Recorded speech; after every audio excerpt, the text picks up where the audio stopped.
Welcome back. We are closing in on the third week in December. Coming up on Christmas next weekend, I think. Hold on, hold the phone. Well, today.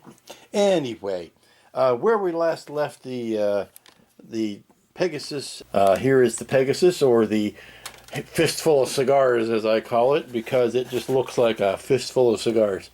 Some detail work to be done on that. But what I'm going to do now is, out in the other room, is spray the landing bays that had the decals on them, so that spray them flat so that I can get ready to finish building those landing bays. Here are those self-same landing bays. Get for me to spray. I need to go out and run outside and do that while it is still above freezing. This is going to be tricky because I don't know how much it shows up on camera, but after I sprayed the decks with the flat spray so that the decals would not look like decals, I sprayed the top part of the launched bay to knock down the toy-like finish of the gunmetal paint. And as you can, I'm frustrated because I don't know how well it's being demonstrated. But you can see the glossy shine there, and of course the flat makes it flat. But it also it did this funny thing where it added a texture to the glossy paint that makes it, well, of course it makes it flat because it's a flat spray and that's what it's supposed to do. But it also gave it a texture that gave it a little bit of scale to it too. So what I'm going to do now is, before I try painting any shadows or highlights on this, is go over the whole ship with this flat spray. It's going to do two things. First of all, it's going to even up that texture and put it all over the ship. Plus, it's going to give me a flat tooth for the any additional painting to attach to. It's better than trying to attach to a gloss paint, because sometimes, especially if you're using a water-based paint, it won't stick and it'll run off and puddle up and things like that. And I think by giving it that flat spray, it'll give me a more uniform surface and a tooth, like I said, to attach the paint to.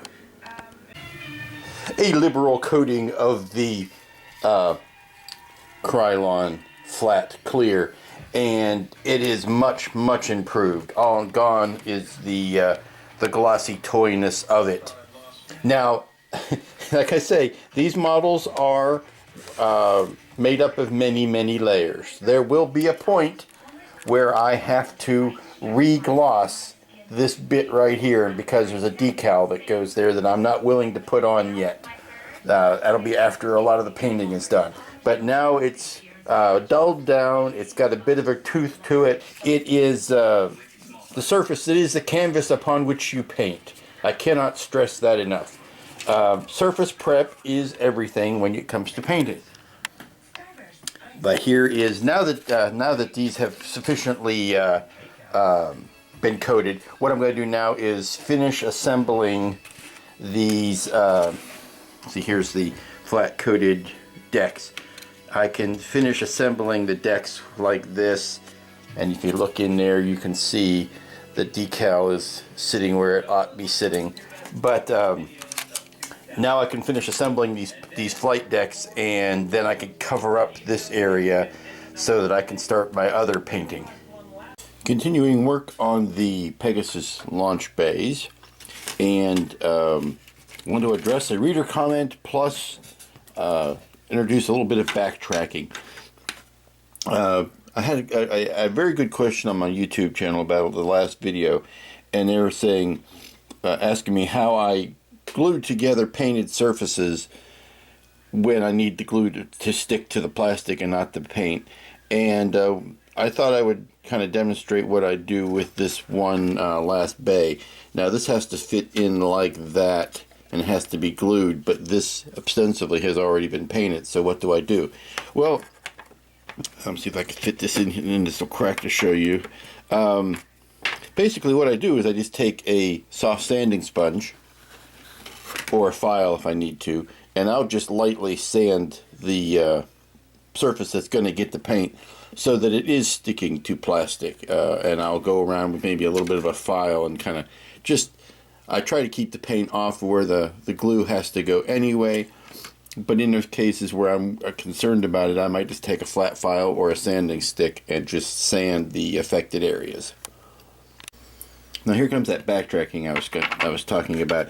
I thought I'd be able to just slap these parts on here and everybody would be happy, and then I can go ahead and build my, put the two halves of the launch base together and then put them on the ship and everybody would join hands singing. But here's the unfortunate result. You get this seam going through here, and I don't know how I feel about it. It's the same uniform width as these lines, so you know, you could excuse it away, and the only part I really don't like is right in here, is right around that edge. Now this lower deck gets covered up mostly by the upper deck. You've got this situation going on where the upper deck covers most of it. But it does leave this part visible, and on the underside it leaves this one visible, and frankly this is the one that bugs me the most. It's this bit here. So I'm going to re-hit this total now that these pieces are together. I'm going to mask off. I'm going to mask off the bay, and actually I'm going to carry the mask all the way out to here since that needs to be painted red anyway. I'm just going to put some masking material over this whole triangle, and I'm going to do that on all four of them, and or all 8 of them. Yeah, 4 on each side. Do all 8 of those, and then I'm going to hit this, and starting from scratch again, I'm going to hit it with that same gunmetal color, and then you know, I think what I'm going to try to do is I'm going to try to use some of that thinned down putty, and just see if I can run a bead of that in there and sand it off to see whether I like that better. And I think what I'm going to do is I'm going to try it out on this one here, since it's flat and easier to put on. Let me turn it around.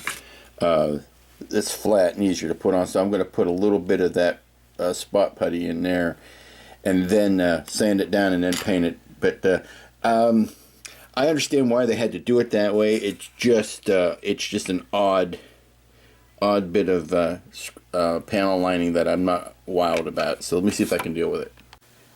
Here you can see the results of taking the diluted Bondo solution and just, you know, dabbing it into that crack. This one I had done earlier and I have sanded, so I'm getting ready to do a second pass on it. Yes, this looks ugly, but I'm also going to be repainting it, so no worries on that, and 99% of it gets covered anyway. So that's the next step, is to just touch over these seams one more time and then see how many passes it's actually going to take. When you put the two hunks of the launched bays together, you can really see what I'm talking about. See, there's the seam that I really don't like running around the outside edge, and it's a lot more noticeable there. Now, the ship in its orientation is like this going forward, so how much of it you really see from the top side is pretty much all of that, and you can see where I've put the putty in. It's not as noticeable. Obviously I save myself a lot of time because I'm not going to worry about the inside borders on the rest of them, nor am I really going to worry about the ledge. Now on the upper one I'm going to worry about that ledge, and that makes me glad again that I did not put those guns in place, because then I would have to either A, remove them, or B, sand the putty around them, which would even make it harder to do. But that triangle, or that shape towards the front of the bay, that's the one that's going to be the most noticeable, and that's the one that's going to get the puttying, and then that seam, and then it kind of disappears there. So it's a kind of a half and half thing, but I think I'm on the right track by trying to putty that in. In the background, you might not have been able to notice or avoid noticing the couple guest stars that I've got. This is because I love working on kits and getting more kits open and starting more kits before I finish kits. Just wanted you to know that yes, I'm working on Guardians figures, but they will be the subject of their own video. At the same time, I will be finishing up the long-neglected Star-Lord figure. I will be showing in more detail construction on the other ones, but that's a video for another time. Now we are back to the Pegasus, and have put down the seams of the bits of Bondo on all of the seams, and I'm going to let that settle in and give it a good chance to dry. This diluted stuff doesn't need to dry as long as the full strength Bondo does, because it's got a lot of acetone in it, and the acetone does help it dry. Plus it's thinner, which helps it dry. But the next thing I need to do is to go ahead and cut my little wedges that I'm going to use to cover up the ends of the launch bays. I need to do that just to keep them protected, keep the decals inside from getting mucked up.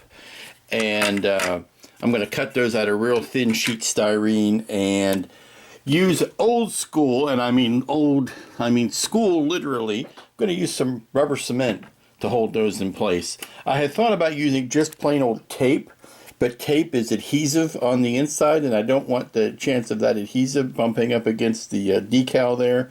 So I'm just going to cut some wedges out of sheet styrene and rubber cement them around the perimeter. And the good thing about that is when I take them off, that residue will be very simple to remove. So that's what I'm going to do now. Here are our two shapes. They don't have to be perfect. They don't have to be precise. They just have to cover the areas. So I just, whip those out of paper, and now I'll just transfer that to some real thin sheet styrene. Yeah, I just traced them off onto the sheet. The nice thing about these is that they are mirror images of each other, so I could make the same image and now just flip it over, and once I cut it out, I can just use right and left and up and down for these. So nothing to it but to cut them out. And now you can see what it looks like with all the bays closed up. This is the little white piece of card over top of those. Now, because rubber cement takes a while to dry, and the Bondo on the other side is drying, this is a good time for me to step away and let this stuff do its deal and come back to it a little bit later on. I don't know how much of it I'm going to get done today, but I'm not going to rush it. Here's a bit of a look at the Pegasus, kind of all resting together, if not glued. You still see I've got the caps over the end, and you can see the Bondo over the seams. It's getting late into Sunday afternoon, and I am not going to get a lot more done than this. But I thought you might like to see the scope of the bucket when it's all put together. Well, we've come to the end of another weekend, and I must say we didn't get a lot done this week, at least not much to show.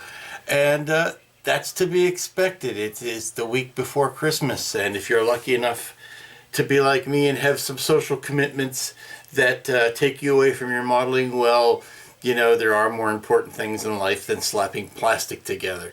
So, and I don't know whether it's going to get any better next week. We might have a little bit of a break before the next report. So if I don't see you before then, I would like to take this time to wish a very Merry Christmas to my family, my friends, my new friends, my new subscribers, everybody who's gotten any bit of enjoyment out of these videos. That's wonderful, and I thank you for your time and your attention. And I'd like to wish every one of you a warm and Merry Christmas. And if Christmas doesn't float your boat, then Happy Hanukkah. If Hanukkah isn't your thing, Happy Wookiee Life Day. Whatever it is, take some time out. Spend time with your friends and family. And have a Happy New Year. I think everybody celebrates the New Year because it changes for everybody. So that's one thing we can agree on. Have a Happy New Year. And we'll get back to the regular videos next year. It's only a couple of weeks away. I've got a special report coming up on some Guardians of the Galaxy figures that I'm working on. And it will be another fun-filled year. I really have enjoyed making these videos for the last year, and I've enjoyed the response that I've heard back from them. And it proves to me that, hey, I'm not just screaming into the void. Somebody out there is listening, and that's always fun. So I'll sign off for now and hope that you all have a Merry Christmas, Happy Hanukkah, whatever you're celebrating, celebrate it with people you love, and we'll see you next year. Bye-bye.